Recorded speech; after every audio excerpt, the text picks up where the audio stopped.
오늘 말씀 요한복음 3장 14절부터 17절의 말씀 중 16절에 한 절에 기록되어 있는 말씀만 한 목소리로 봉독하도록 하겠습니다.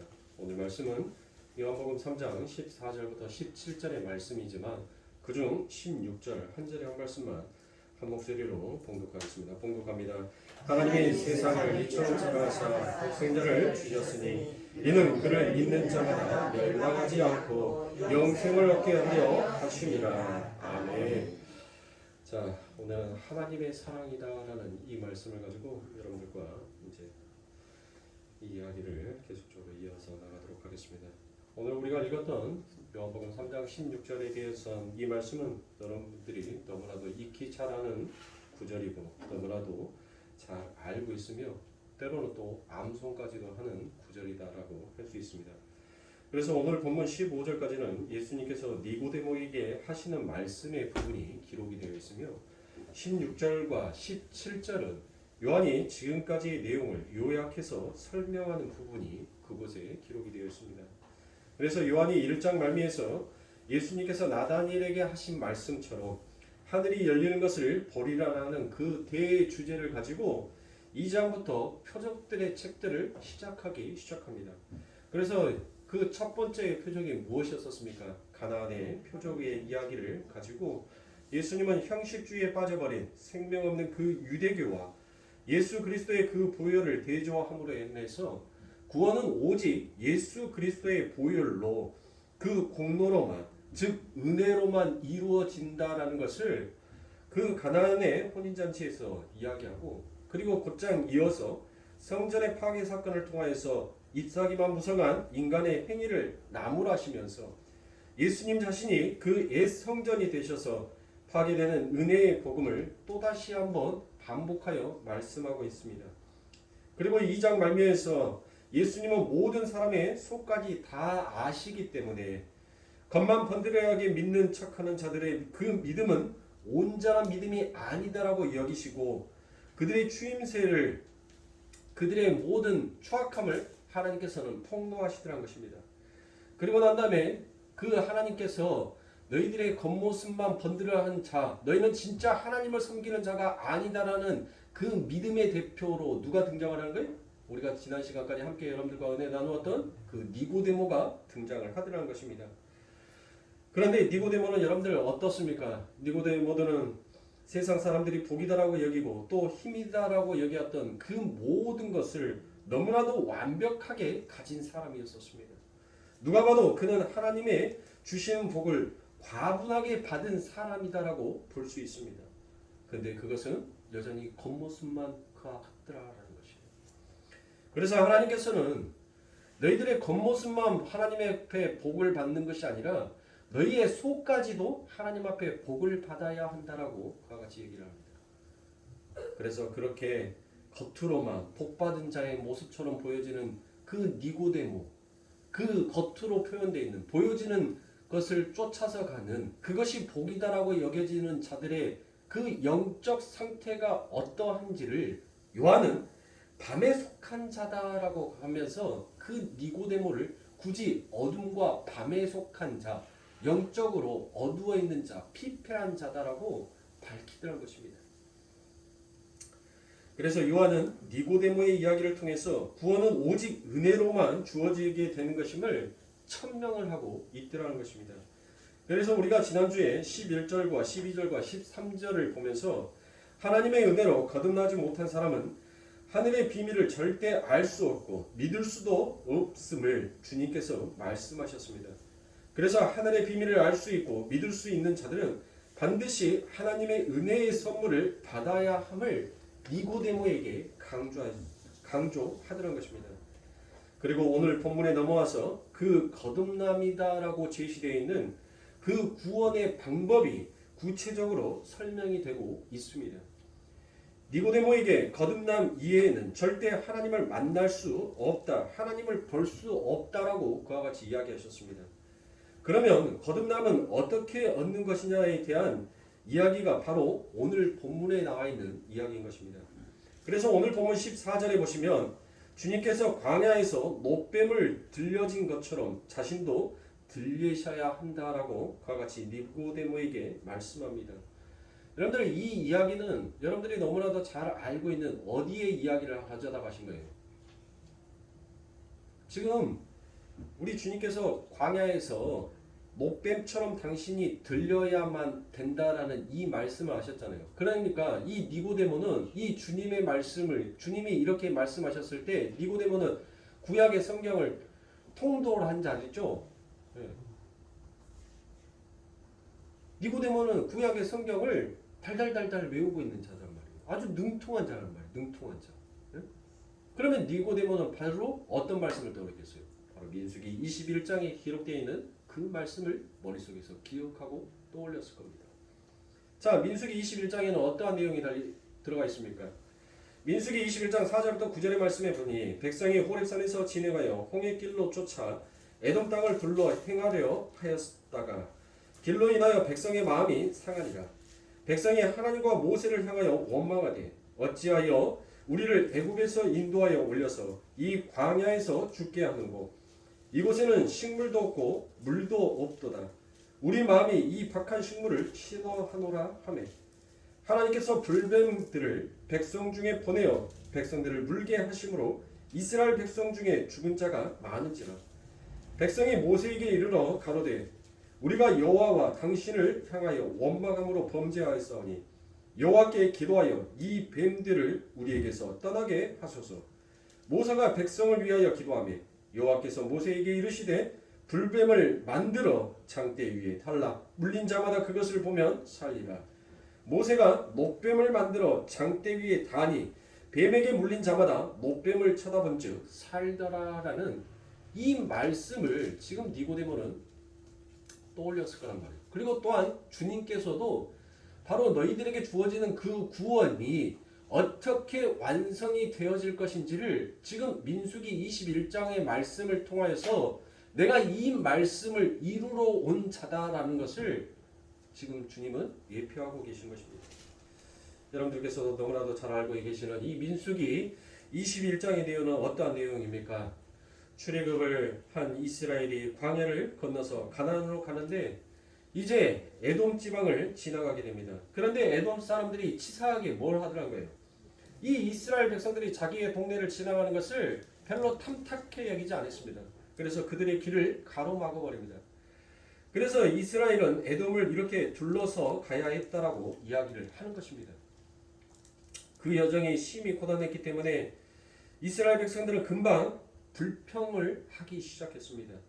왜 애굽에 잘 있고 잘 먹고 잘 살고 있는 우리를 데려와서 이러한 같은 고생을 시키느냐라고 그와 같이 모세에게 대들더란 것입니다. 그때 하나님께서 진노하십니다. 그리고는 불뱀을 푸셔서 이스라엘 백성들을 물게 합니다.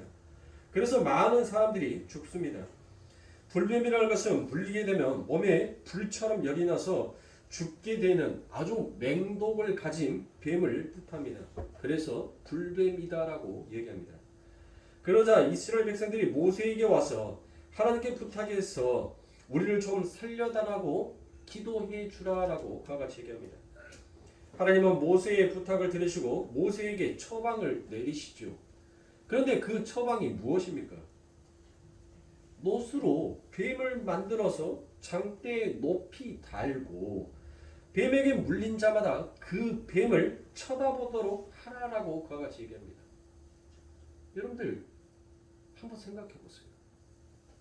여러분들이 한번 이 말씀을 정말 믿음이 무엇인지 하나님을 의지한다는 것이 어떤 것인지 하나님을 바라보는 것이 어떤 것인지를 여러분들이 이 말씀 안에서 한번 찾아보시라고요. 생각해 보시라고요. 여러분들. 지금 이스라엘 백성들이 무엇에 의해서 죽었어요? 뱀에 의해서 죽었단 말이에요. 뱀 때문에 죽었어요. 뱀 때문에. 근데 이 이스라엘 백성들은 이미 모세로부터 이 모세 오경에 관련되어 있는 이 뱀에 관련되어 있는 것을 전부 다 알았어요. 그래서 뱀은 아주 강교하고 사람들이 너무나 싫어하며 저주의 상징이 바로 뱀이다라는 것을 이 이스라엘 백성들은 알고 있었습니다. 그런데 하나님께서 그들에게 처방전을 내려주면 얼마나 좋습니까?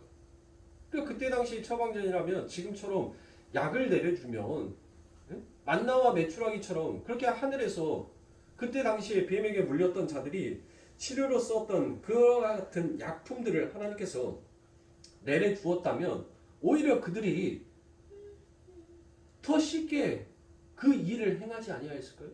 그런데 하나님께서는 너무나도 엉뚱한 방법을 그들에게 제시하더라고요. 그 방법이 무엇이에요? 지금 뱀에게 물려가지고 자기의 삶 가운데 생명이 왔다 갔다 하는 그 기로에 놓여 있는데 하나님께서 또 그들에게 처방전을 만들어준 것이 놋뱀이란 말이에요. 그런데 이 놋은 여러분들 뭐예요? 심판을 상징하는 것이죠. 이 놋은 심판을 상징하는 거예요. 그러니까 더더욱 그들은 그 놋뱀을 보기를 싫어했어요. 여러분들 한번 생각해 보세요. 내가 지금 뱀에게 물려가지고 그 뱀으로 인해서 지금 내가 내 몸에 열이 나서 죽게 생겼는데 하나님께서 그 놋뱀을 쳐다보라고 하니 여러분들 그 놋뱀을 쳐다볼 자가 몇 명이나 되겠냔 말이에요. 얼마나 되겠냔 말이에요.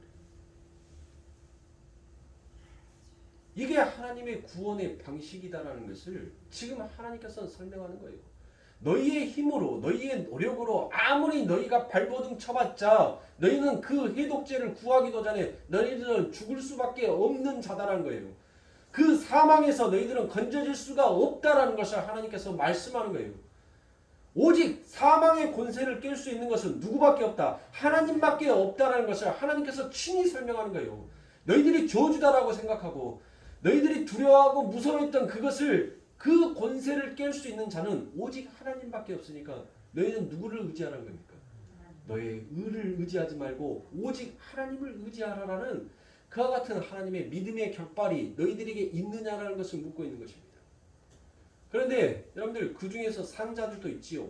하나님의 말씀을 믿고 정말 하나님께서는 우리를 이곳까지 인도하여 주셨고 그 하나님이 나를 설사 죽인다 하더라도 나는 영원한 애굽의 노예로 그곳에서 죽을 수밖에 없었는데 이제는 그 아버지 하나님의 은혜로 이 자유로운 세상을 내가 걸었고 여기까지의 여정의 길을 걸어온 것은 오직 주의 은혜다라고 자기를 죽기까지 낮추었던 자들은 무엇했어요? 그 놋뱀을 쳐다봤다.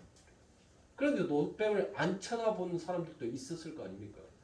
모세에게 원망했을 거 아닙니까? 야, 저놈은 뱀 때문에 내가 죽게 생겼는데 또다시 뱀을 쳐다보라 하니 미쳤냐라고 말할 거 아닙니까? 그게 무슨 처방전이냐? 아니, 이 뱀에게 물린 이 치료제로 고약이라든지 독한 술을 우리들에게 주어서 그것으로 우리가 치료하게 한다면 모르겠지만 다시 그 저주의 뱀을 쳐다보라 하니 네가 제정신이냐라고 오히려 하나님과 모세를 원망하지 않았겠습니까? 결국 자기의 의를 끝까지 주장하는 자는 뭐 하더란 거예요?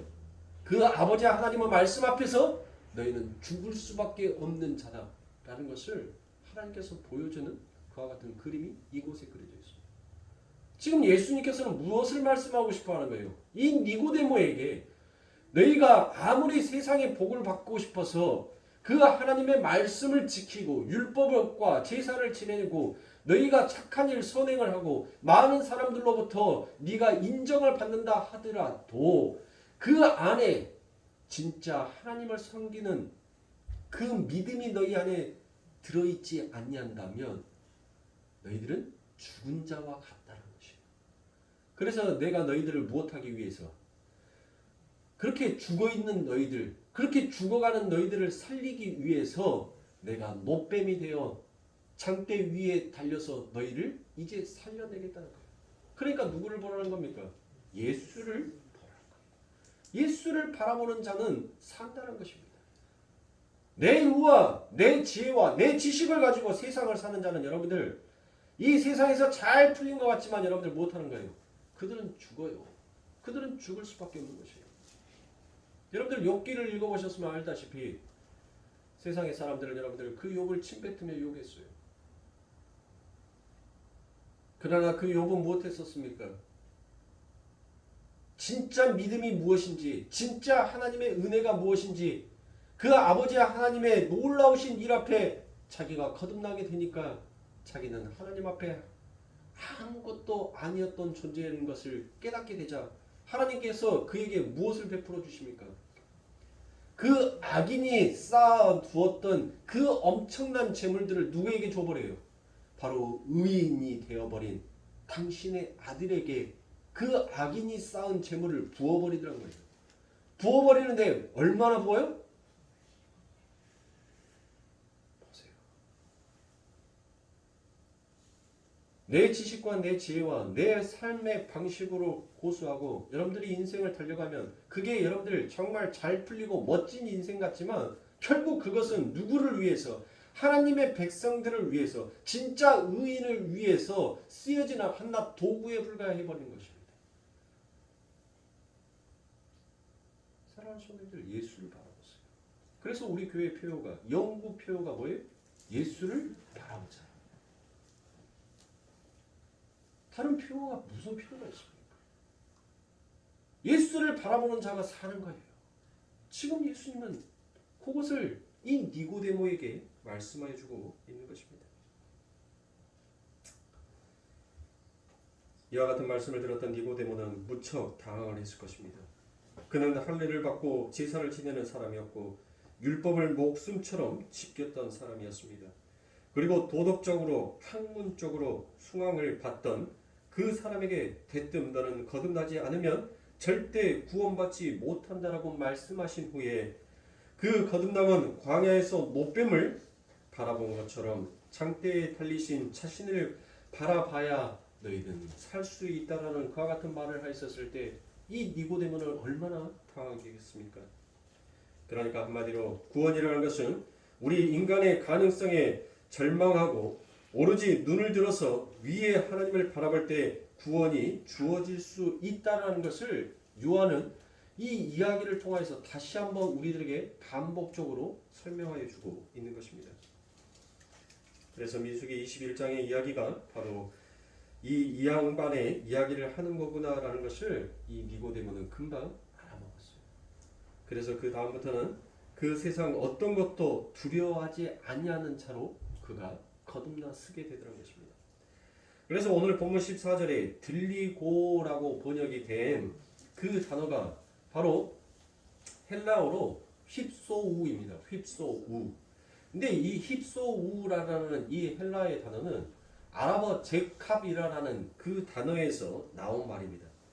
이 휩소우라라고 되어 있는 말은 오늘 우리가 14절에 기록되어 있는 말씀처럼 들어 올리다, 교수형에 처하다라는 그와 같은 뜻도 있지만 또 반면에 반대의 뜻도 있더라라는 것이에요. 그러니까 그 뜻이 무엇이냐면 높아지다, 영광 속에 들어 올려지다라는 전자에 우리가 알고 있는 들리다라는 이 뜻과는 전혀 상반된 내용의 단어의 뜻도 함께 가지고 있는 것입니다. 그 단어가 요한복음에 여러분들 여러 가지 말씀으로 기록이 되어서 지금 기록이 되어 있어요. 자, 그 부분을 제가 몇 구절을 여러분들에게 찾아서 읽어드리도록 하겠습니다. 자, 이 들리다 휩소우라고 되어 있는 것이 오늘 우리가 읽었던 3장 14절에도 기록이 되어 있죠. 그런데 요한복음 8장 28절에 가니까 이에 예수께서 가라사대 너희는 인자를 든 후에 라고 되어 있죠. 이 인자를 든 후에 이게 바로 휩소우예요. 이게 내가 그인 줄 알고 또 내가 스스로 아무것도 하지 아니하고 오직 아버지께서 가르치시는 대로 이런 것을 말하는 줄도 알리라라고 되어 있습니다. 자, 또 요한복음 12장 32절에 가니까 내가 땅에서 들리면 모든 사람을 내게로 이끌겠노라라고 되어 있죠. 여기서 들리면이라고 되어 있는 것이 이게 휩소우예요. 그런데 사도행전에 가니까 이 휩소우가 또 다른 뜻으로 기록이 되어 있더라는 것입니다. 자, 사도행전 2장 33절에 보니까 하나님이 오른손으로 예수를 높이심에라고 되어 있죠. 자, 사도행전 2장 33절에 예수를 높이심에, 이 높이심에가 바로 휩소우드라는 것입니다. 또 사도행전 5장 31절에 보니까 이스라엘로 회개케 하사 제3을 얻게 하시려고 그를 오른손으로 높이사라고 되어 있습니다. 자, 그러니까 이 요한복음에서는 바로 들리우다라는 것으로 기록이 되어 있는데, 이 예수님께서 십자가에서 부활하시고 난 다음에 그 뜻이 무엇으로 바뀌더란 것이에요? 바로 제가 방금 전에 말씀드렸던 것처럼 높아지다, 영광 속에 들어 올려지더라라는 이와 같은 뜻으로 그 단어의 뜻이 바뀌게 되더라라는 것입니다. 그러니까 우리는 휩쓸어 들어 올려지다라는 그와 같은 장대의 십자가에 예수께서 박히다라는 그와 같은 뜻으로 우리가 알고 있었지만, 그 다른 뜻도 있더란 거예요. 그 다른 뜻을 여러분들 해석하니까 무엇이에요? 그러니까 하나님께서 그 하나님의 이름을 높이는 방법이 지금 무엇으로 사용됐다는 거예요? 예수 그리스도가 십자가에 못 박히신 것이, 그 십자가에 못 박혀서 들리우신 것이 바로 하나님의 이름을 높이우는 방법으로 쓰였더라라는 것이에요. 이것을 지금 요한이 이야기하고 있는 것입니다. 무슨 말인지 아시겠어요? 이해 가세요? 네. 아니, 전혀 이해를 못하시는 사람처럼 생소한 단어를 생소한 단어죠. 생소한 단어기는 하지만은 우리가 그동안 다 알고 있는 내용의 말씀들을 지금 예수님께서는 다시 반복하여 말씀해 주고 있는 거예요. 요한은 우리들에게 다시 이 말씀을 반복해서 설명을 하여 주고 있는 것입니다. 그래서 그 저주 장대 위에 올려진다는 것은 나의 세상적 의지와 나의 이기가 부수어지고 하나님께로 순종하는 삶을 사는 것을 말하더라는 것입니다. 그것이 바로 무엇입니까? 그게 바로 십자가더라는 것입니다. 예수님께서 자기의 선택을 따라 선택하지 아니하시고 하나님이 시키는 대로 쫓아가는 게 바로 그게 십자가다라는 것을 지금 예수님은 이야기하고 있습니다. 그래서 우리는 그렇게 자신을 비우고 하나님 아버지의 뜻에 순종하신 그 예수 그리스도의 십자가를 바라보기만 하면 구원을 얻게 된다라는 사실을 지금 이야기하고 있는 것이에요. 그러니까 구원은 나의 힘으로, 나의 열심으로 이루어지는 것이 아니에요. 그러니까 교회에 오면 우리는 무엇을 합니까? 우리의 열심을 먼저 낸단 말이에요. 근데 그 열심을 내려놓고 하나님의 열심으로 바꾸셔야 돼요. 하나님의 열심으로. 그래야지만이 하나님의 이름이 높아지는 거예요. 말씀을 들으셔야 돼요. 제가 오늘 새벽 기도 때도 여러분들에게 말씀드렸지만, 지금 하나님은 이 시간에 하늘의 주파수를 맞춰놓고 육신에 보여지는 사람에게 그 아버지의 하나님의 주파수에서 나오는 그 말을 전달하는 전달자로 이 자리에 세워놨단 말이에요. 그러니까 나는, 이 목사는 무엇이에요? 하늘의 주파수를 맞추는 안테나란 말이에요. 안테나. 그러면 그 안테나가 지 마음대로 움직일 수가 있어요? 여러분들 라디오 그 안테나가 여러분들 지 마음대로 막 모가지를 이렇게 돌립니까? 예? 목을 이렇게 막 돌리냐고요. 지가 막 주파수 잡으려고 이쪽으로 했다가 이쪽 내밀었다가 안 되네? 안테나를 조금 더 길게 뽑아야 되겠네 하면서 여러분들 이렇게 뽑아요? 안 하잖아요. 오직 누구의 손에? 그 라디오를 소유한 주인의 손에 의해서 좌로 우로 그 안테나를 돌려가면서 길이를 높였다 낮췄다 하면서 여러분들 그 주파수를 맞추잖아요. 그래서 그 주파수가 온전하게 맞아지니까 거기서 진짜 뭐가 나오더라고요. 거기서 진짜 사람의 목소리가 나오더란 것입니다. 사람의 목소리가. 저는 어렸을 때 너무나도 신기해서, 저 어렸을 때까지만 해도 학교에서 집에 가서 생활 수준에 대해서 조사하고 오라면 전부 다 그거 있었어요. 집에 TV 있는지, 세탁기 있는지, 냉장고 있는지. 그거 조사해갖고 갔어요. 집에 진짜 컬러 TV 있는지, 아니면 흑백 TV가 있는지. 저 초등학교 다닐 때, 국민학교 다닐 때. 그런데 어느 날 집에 라디오가 아닌 전축이 왔어요. 전축이. 근데 라디오는 쬐깐하죠. 근데 전축은 크단 말이에요.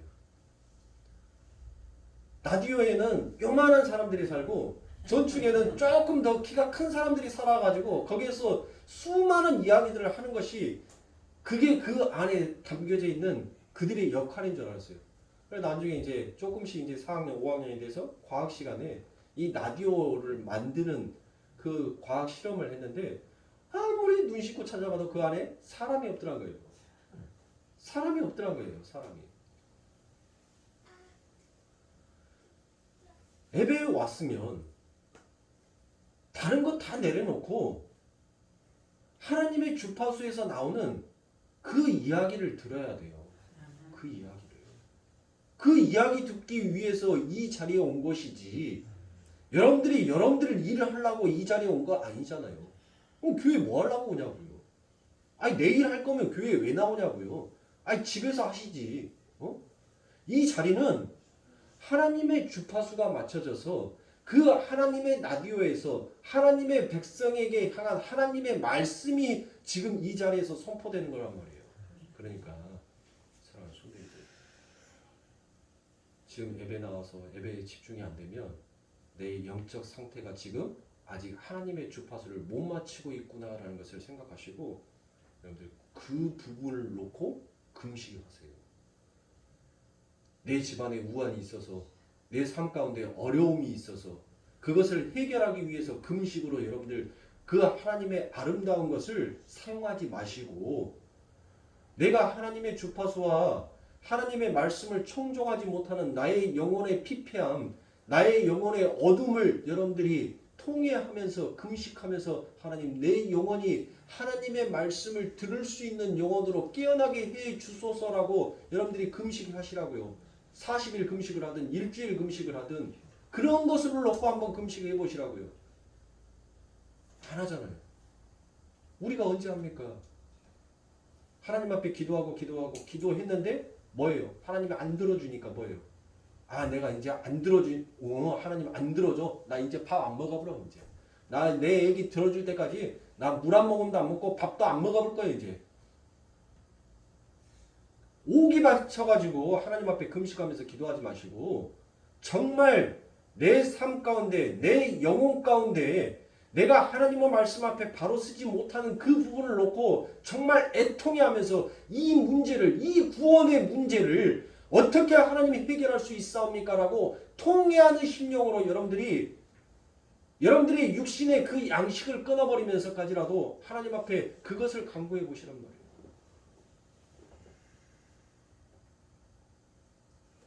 지금 그래서 15절에 그렇게 저주의 창대 위에 들리신 예수 그리스도를 바라보고 구원을 얻는 자들을 무엇이다라고 얘기합니까? 저를 믿는 자, 영생을 가진 자다라고 이와 같이 얘기를 하고 있더란 겁니다. 그러니까 이런 뜻입니다.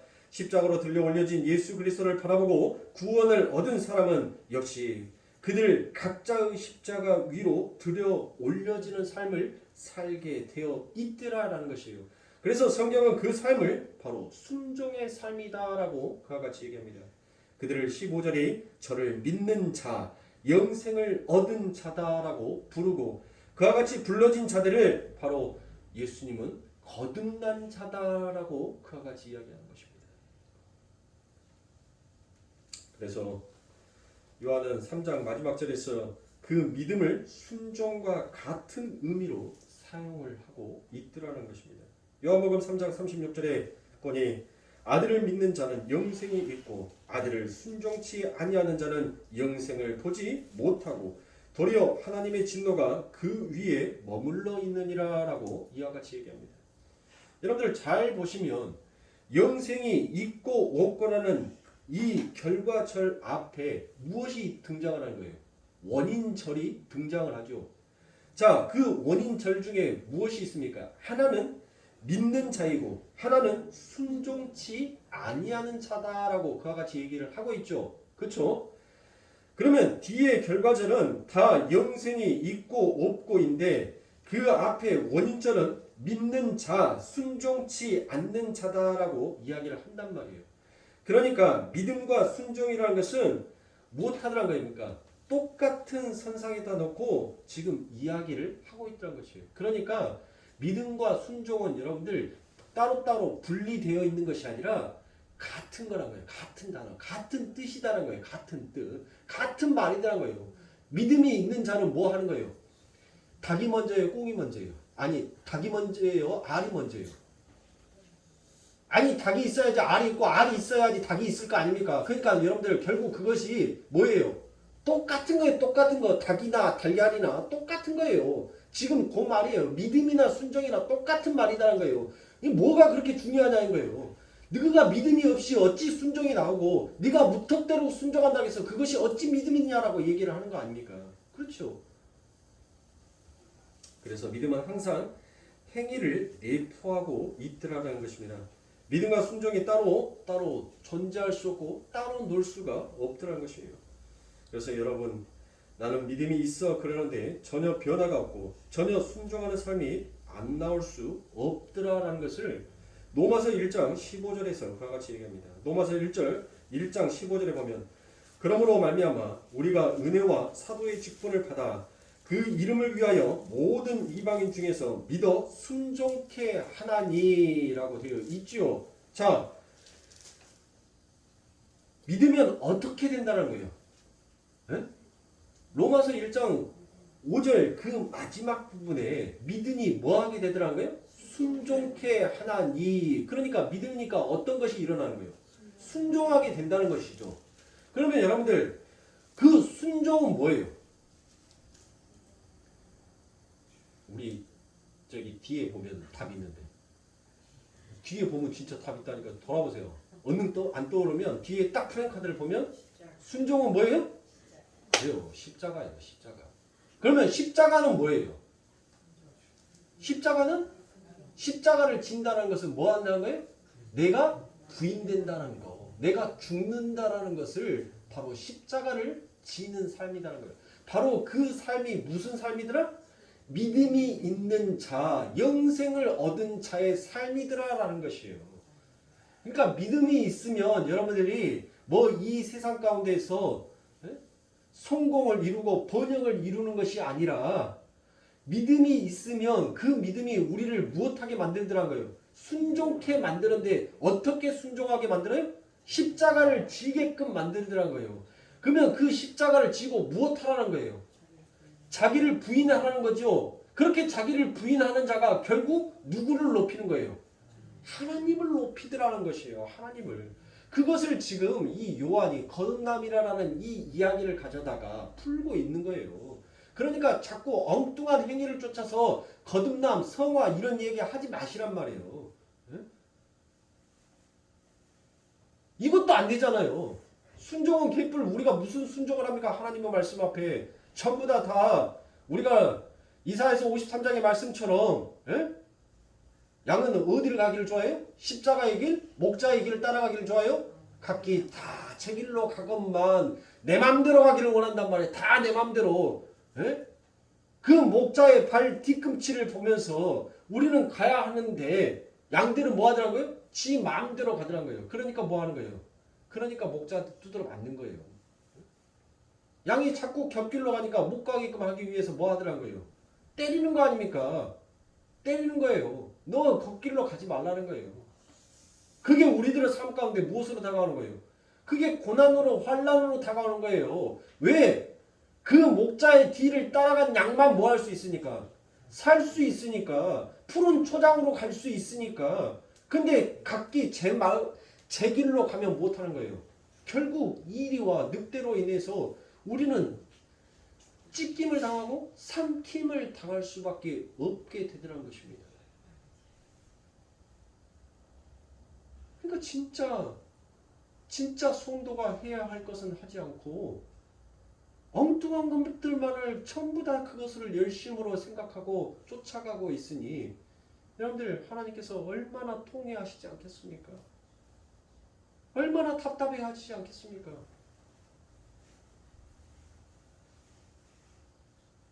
그래도 나사가 조금 더 쪼여져 있는 목사 만나서 나사가 조금이라도 더 꽉 조여져 있는 목사를 만나니까 여러분들 귀에 따가운 소리일지 모르지만 이 따가운 소리가 여러분들의 생명을 살리는 말씀이라는 것을 여러분들이 깨달고 하셔야 돼요. 달짝지근한 말. 여러분들이 들었었을 때 그냥 감명 깊어서 그냥 눈물 콧물 질질질질 흘리면서 그렇게 가는 그 말씀. 그래요. 그 말씀도 물론 은혜롭습니다. 그와 같은 말씀도 때로는 우리들의 삶 가운데 또 우리를 일으켜 세우게 하는 힘의 원동력도 될 수 있습니다. 그러나 진짜 하나님의 말씀, 하나님이 우리들에게 무엇을 요구하는지를 제대로 알고 일어설 수 있는 자가 되어야 할 거 아닙니까? 내 욕심과 내 욕망을 이루어서고자 하는 자는 하나님께서 오히려 더 미끄러버려요. 주를 위해서 일어설 수 있는 자가 되어야 하는 것입니다. 그래서 오늘 이 요한은 우리들에게 이 말씀을 하고 있는 거예요. 너희들이 진짜 너희들이 예수를 믿는다면, 너희가 예수를 믿는 자라면 너희 안에는 무엇이 있다는 거예요. 너희 안에는 그 믿음이 있고 너희 안에는 영생이 주어졌다는 거예요. 그런데 믿음이 있는 자는 반드시 어떤 길을 가게끔 되어 있더라는 거예요. 순종하는 길을 가게 되어 있는데 그 순종은 바로 너희들의 이름을 창대하게 빛나게 위해서 가는 것이 아니라 너희를 털어버리고 너희들에게 주어지는 그 십자가를 기쁨으로 짊어지고 갈 수 있는 그와 같은 길을 걸어가는 자가 진짜 아버지 하나님 나라에 필요한 하나님의 백성들이다라는 것을 하나님께서 얘기하고 있는 것입니다. 그러므로 사랑하는 성도님들, 정말 내 영혼이 피폐하고 내 영혼이 병들어 있는 것을 더 애통해하면서 여러분들 기도하십시오. 여러분들의 삶 가운데 그 문제는 여러분들 요람 안에 들어갈 때까지 여러분들은 이 세상의 기도 요람 안에 들어갈 때까지 여러분들 하셔야 돼요. 우리 주님께서 뭐 하라고 얘기했습니까? 너희들이 도와야 할 자는 끝도 없다라고 말씀하지 않았습니까? 우리들의 삶 가운데 여러분들 진짜 내 앞에 놓여져 있는 이 산만 넘으면 여러분들 이 고개만 넘으면 그냥 평탄 괴로울 것 같아요? 그 산 넘으니까 하도 큰 산을 큰 봉우리를 넘으니까 조금 얕은 야산이 나오는데 그 야산 정도는 이제 무엇하는 거예요? 그냥 쉽게 넘어가는 거예요. 하도 큰 것을 넘어오니까. 그렇게 야산 같은 조그만 산들을 지나가다가 또 교만해지고 또 하나님의 말씀 앞에서 부딪히게 되니까 또 하나님은 그 앞에 뭘 만들어라는 거예요? 태산같이 큰 산을 놓더란 거예요. 또 거기에서 뭐 합니까? 또 울며 또 수고하며 그렇게 가는 거예요. 평생 죽을 때까지 세상에 보여지는 내 문제를 통하여서 여러분들 하나님 앞에 그것만 기도하다 가실 거냐고요. 에? 내 남편, 내 자식, 내 집안, 내 사업 요것만 하나님 앞에 주구장창 부르짖고 하나님 나라 가실 겁니까? 하나님의 백성이라면 진짜 너희가 기도해야 할 것이 무엇인지를 너희가 알아야 하지 않겠느냐는 거예요. 그런데 오늘날 아버지 하나님의 백성이라고 하는 자들이 무엇을 더 많이 합니까? 세상의 문제 해결하려고 내 남편의 문제, 내 자식의 문제, 내 사업의 문제 그 모든 문제들을 놓고 하나님 앞에 주구장창 기도하더라고요. 죽을 때까지 그 기도만 하고 가요. 내 영혼은 병들어 있는데 내 영혼은 썩어가고 있는데 내 영혼은 하나님과 점점 멀어져 가고 있는데 아무도 그것에 대해서는 기도하지 않냐고 그것에 대해서는 애통해하지도 않고 그것을 다시 회복하기 위해서 하나님의 그 바지끄대기라도 정말 하나님의 그 옷자락만이라도 만지면 나의 혈류병이 나을 것 같은데 그와 같은 그 안전한 심정이 없어요. 없어. 그래놓고 믿음이 있다라고 그래놓고 하나님을 믿는다라고 얼마나 거만하고 얼마나 교만한 모습으로 우리가 서 있냔 말입니다. 사랑하는 성도님들, 인간이고 나약하고 연약하게 우리 예수님께서 오셨어요. 그리고 그 예수님께서 우리의 그 수고의 무거운 짐 영원히 해결하고자 싶어해도 해결하지 못했던 예수님이 오시기 전까지 그 인류의 어떤 누구든 간에 그 죄와 사망의 법에서 해결해 줄 수 있었던 자가 아무도 없었는데 그 무거운 짐을 내려놓기 위해서 수많은 수고를 했었는데 우리 주님께서 단방에 해결해 주셨어요. 죄와 사망의 법을 해결하시고 이제 생명의 성령의 법으로 우리를 구원해 주셨단 말이에요. 그래서 수고하고 무거운 짐 진 자들아, 죄와 사망의 법에 갇혀있는 자들아, 다 내게로 오라. 내가 너희를 편히 쉬게 하리라. 무엇으로? 내가 생명의 성령의 법으로 너희를 편히 쉬게 해주겠다라고 하시는 그 하나님의 말씀을 또 인간은 무엇하더란 거예요? 자기만의 율법, 자기만의 성경책으로 곡해를 해서 만들어 놓더란 것이에요. 그래 놓고 난 다음에 하나님, 내 믿음으로 내가 이 수고의 짐을 하나님 앞에 털었습니다.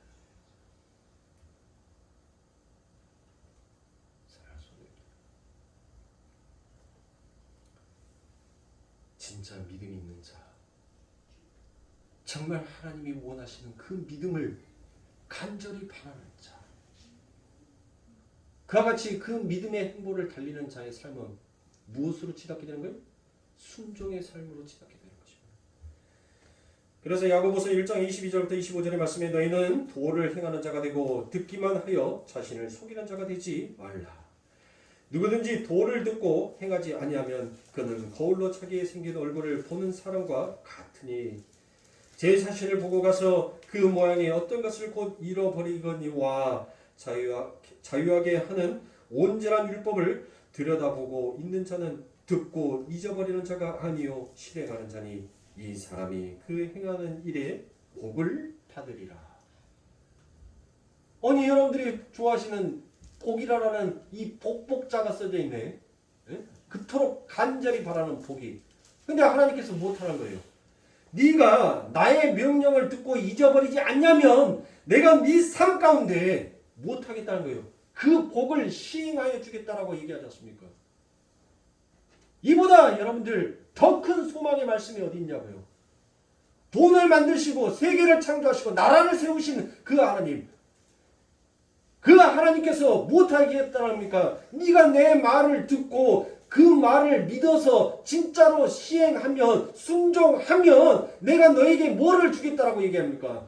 내가 그 복을 너에게 시행하여 주겠다라고 말씀하고 있지 않습니까? 이보다 더 큰 소망이 어디 있어요? 이보다 더 힘찬 우리의 말씀이 어디 있습니까? 은혜의 말씀이 어디 있냐고요? 무엇을 더 바라시고 무엇을 더 요구하십니까? 나는 아무것도 안 하고 있는데 우리가 진짜로 하나님께서 요구하시는 그 믿음의 행보를 달리고 있는 말이에요. 사랑하는 성도님들, 우리는 하나님 앞에 통회해야 합니다. 나의 육신의 문제가 아니라 나의 영혼의 문제를 놓고 사랑하는 성도님들, 더욱더 깊이 기도할 수 있는 자가 되어야 합니다. 더욱더 애통하면서 그 하나님의 국률과 그 구원을 더욱더 바라고 간절히 소망해야 할 그와 같은 때입니다. 우리는 말세의 끝을 살아가고 있는 자예요. 말세가 여러분들 먼 미래에 우리들의 삶 가운데 오는 것이 아니라 지금 우리는 그 말세의 끝을 살고 있는 것입니다. 언제 우리 예수님께서 우리들의 삶 가운데 찾아오실지 몰라요. 그때는 여러분들 끝입니다. 그때는 더 이상 국률과 자비가 없어요. 우리들에게 주어지는 이 시간에 여러분들의 영혼을 그 아버지 하나님 앞에 애통함으로 여러분들 진짜 회개하시고 그 하나님의 긍휼하심을 우리는 빌어야 할 때가 지금이란 말이에요. 은혜 받을 때가 지금이듯이 하나님 앞에 통회하며 회개할 때가 지금인 것이에요. 내가 죽어서 하는 것이 아닙니다. 내 삶 가운데 무엇이 채워졌을 때 하는 기도가 아니란 말이에요. 내가 지금 이 자리에서 그 아버지 하나님의 십자가를 바라보지 못하고 그 하나님을 원망하였던 나의 병들어버린 영혼을 위해서 우리가 통회해야 하는 것입니다. 그것을 하기 위해서 하나님께서는 당신의 주파수를, 아버지 하나님께서는 이 땅에 다시 울려 퍼지게끔 하나님은 그 주파수를 맞춰놓고 하나님은 라디오에서 하나님의 말씀을 우리들에게 전달하고 있는 것이에요.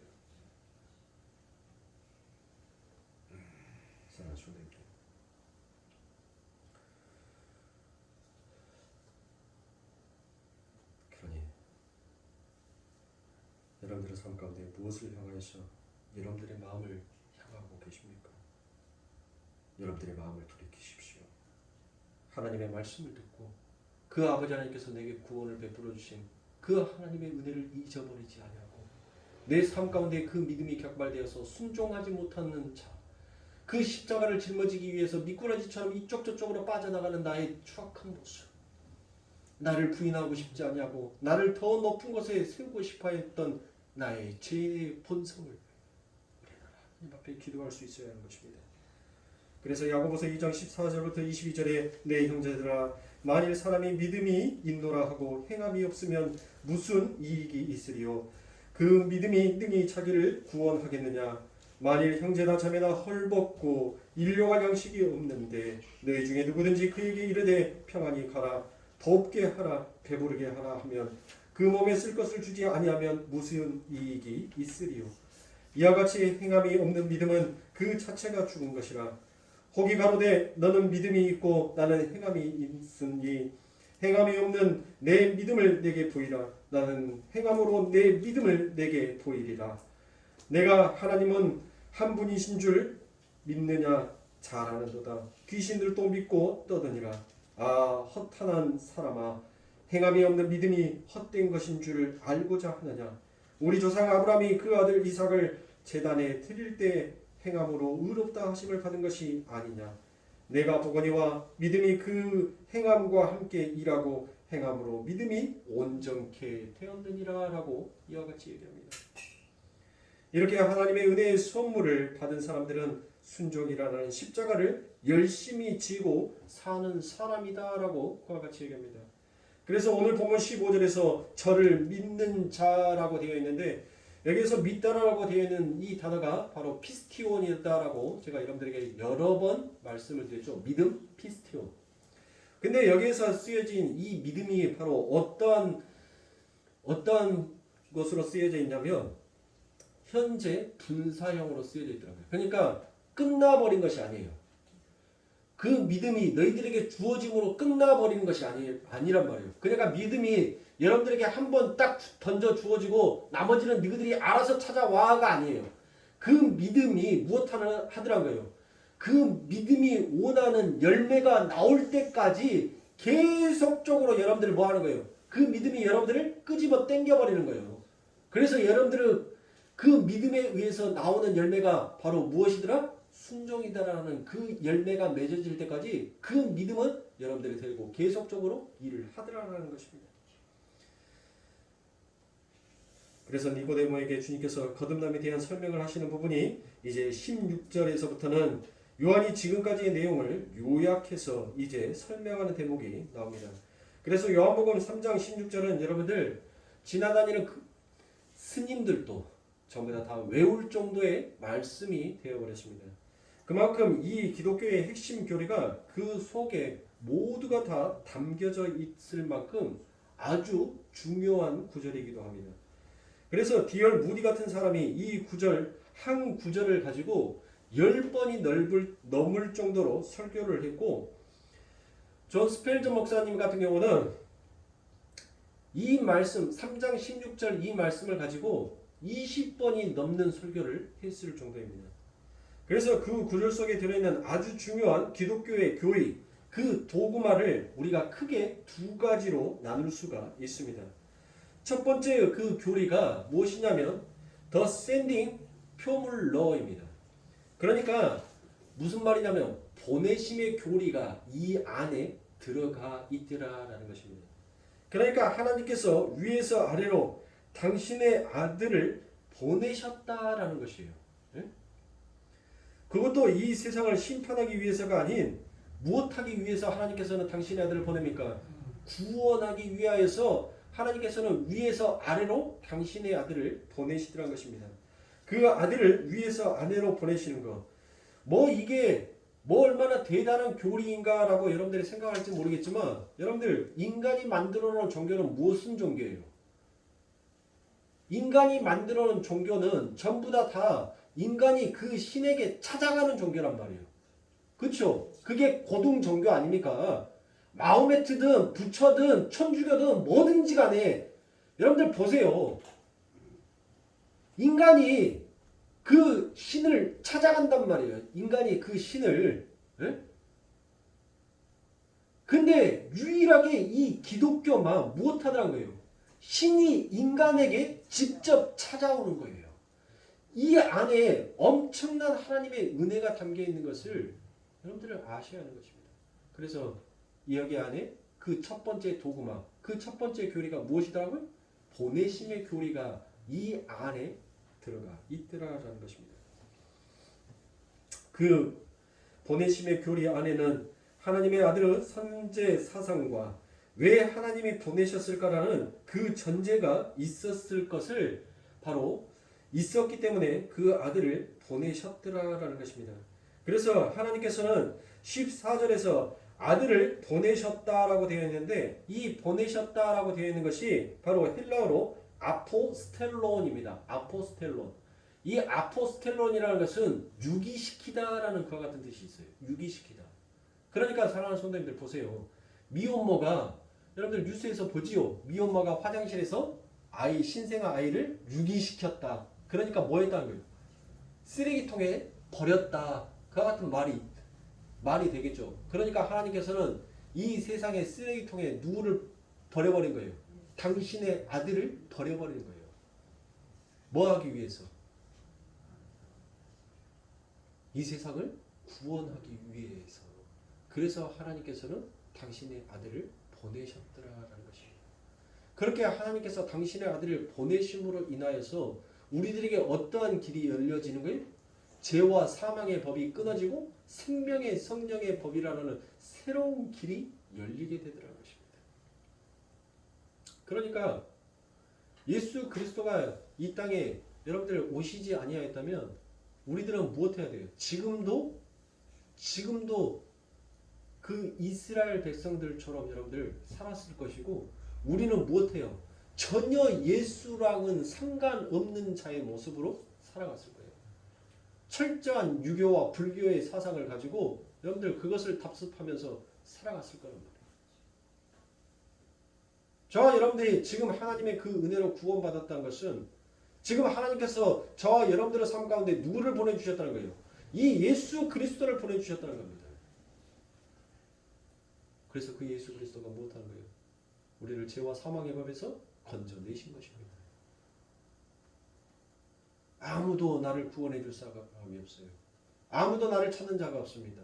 아무도 내 이름을 아는 사람이 없어요. 그런데 그 하나님께서 산중에 그 깊은 우물에 빠져 있는 나의 소리를 들으시고 나의 이름을 아시고 버섯발로 숨이 얼마나 차셨어요. 우리 예수님이 숨이 얼마나 차셨냔 말이에요. 그래서 그 사마리아 우물가에 도착하자마자 뭐예요? 주포덕 하면서 주저앉아버린 거예요. 아무도 그 사마리아 여인에 대해서 그 여인의 이름도 몰라요. 그 여인을 아는 자도 없어요. 그런데 우리 주님께서 그 사마리아 우물가에 그 여인의 이름을 알고 그 여인의 모습을 아시고 찾아오신 겁니다. 내가 너를 안다. 내가 너를 구원하기 위해서 내가 이곳까지 쉼없이 달려왔다라고 말합니다. 이게 바로 보내심의 교리라는 거예요. 저와 여러분들이 이 세상을 살아보기 위해서 온갖 방법으로 온갖 지혜와 지식으로 여러분들 그렇게 살아왔는데 더욱더 그렇게 살면 살수록 내 삶은 뭐 해졌어요? 더욱더 피폐해진 거예요. 더욱더 나아지는 삶이 아니라 더욱더 피폐해지는 삶을 살자고요.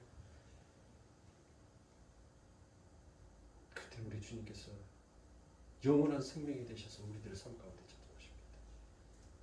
다시는 이곳에 와서 물을 떼지 아니하는, 다시는 세상의 것으로 인하여서 너희들이 부족함을 느끼는 자가 아니라, 갈증을 느끼는 자가 아니라 이제 세상의 것보다 저 위의 것에 대한 소망이 더 너희들에게 커졌으므로 너희는 기뻐하는 자의 삶을 살 것이다라는 것을 하나님께서 천명하여 주신 것입니다. 오늘 저와 여러분들이 지금 이 자리에 앉아서 그 하나님의 말씀을 듣는 것은 1차적으로 하나님께서 우리들을 사랑하시고 우리의 이름을 아시고 우리를 기억하셔서 그 하나님께서 예수 그리스도로 당신의 아들을 죄와 사망에 갇혀있는 우리들에게 던져 넣으시고 죄와 사망의 그 싹수로 당신의 아들을 유기시켜 죽여버리시고 난 다음에 그 값으로 우리들을 구원해 내신 그 아버지 하나님의 긍휼과 사랑 앞에 오늘 이 자리에 우리들이 앉아 있는 것이고 이 자리에서 한 목소리로 하나님의 말씀을 듣고 하나님을 찬양하며 하나님을 경배하는 자다라는 것을 사랑하는 성도님들 잊지 마십시오. 여러분들에게 주어지는 그 거듭남, 여러분들에게 주어지는 그 믿음과 영생은 여러분들이 이 땅의 세상의 것들을 근심하고 걱정하며 두려워하면서 여러분들을 살아라고 하나님께서 주신 것이 아닙니다. 그것을 하라라고 하나님께서 당신의 아들의 그 핏값을 치른 것이 아닙니다. 아버지 하나님의 나라를 소망하고 아버지 하나님의 나라를 갈망하며 그 기업을 물려받을 그 소망을 가지고 살아가라고 하나님께서는 당신의 아들을 기꺼이 내어주셨던 것입니다. 그러므로 사랑할 수 있습니다. 나의 영혼의 기도를 더욱더 깊이 하면서 더욱더 하나님을 가까이 만나가고 더욱더 가까이 가는 저와 여러분들의 삶이 되셔야 할 것입니다. 우리 거룩교회 성도님들 더욱더 영혼을 위한 기도를 간절히 하십시오. 그래서 내 영혼이 아버지 하나님 앞에 바로 서면 우리 아버지 하나님께서 뭐 하시겠다고요? 내가 너에게 주기로 한 그 복을 이제 시행하겠다라고 말합니다. 진짜 여러분들이 복 받고 싶다면 영혼을 위해서 기도하십시오. 육신의 문제를 놓고 여러분들이 그 하나님 앞에 통회하지 말고 내 영혼의 문제를 놓고 하나님 앞에 통회해서 그 하나님께서 주시기로 하는 그 복을 받으십시오. 그리고 누리십시오. 그때는 하나님께서 여러분들에게 채워주실 때 어떻게 채워주시는지 보시라고요. 하나님께서 여러분들에게 물질을, 건강을, 권세와 권력을, 명예를 모든 것들을 채워줬을 때 정말 우리가 하나님 주신 이도 아버지시요 거두이신 이도 아버지이십니다라는 그와 같은 정말 악바리에서 나오는 악에서 나오는 그런 고백이 아니라 진실된 고백으로 우리가 하나님 앞에 고백할 수 있을 때 그와 같은 실력을 갖출 수 있을 때 하나님께서 붓기 시작하시는 거예요. 내 영혼이 잘된 같이 내가 범사에 감사하라. 그 아버지 하나님의 말씀을 사랑하는 성도님들 잊지 마시고 잘 기억하시면서 오늘 하나님의 말씀을 들으셨으니 그 말씀대로 여러분들 시행하시면서 하나님의 복을 누릴 수 있는 아버지 하나님의 자녀들이 되시길 주님의 이름으로 축원하고 기도하겠습니다.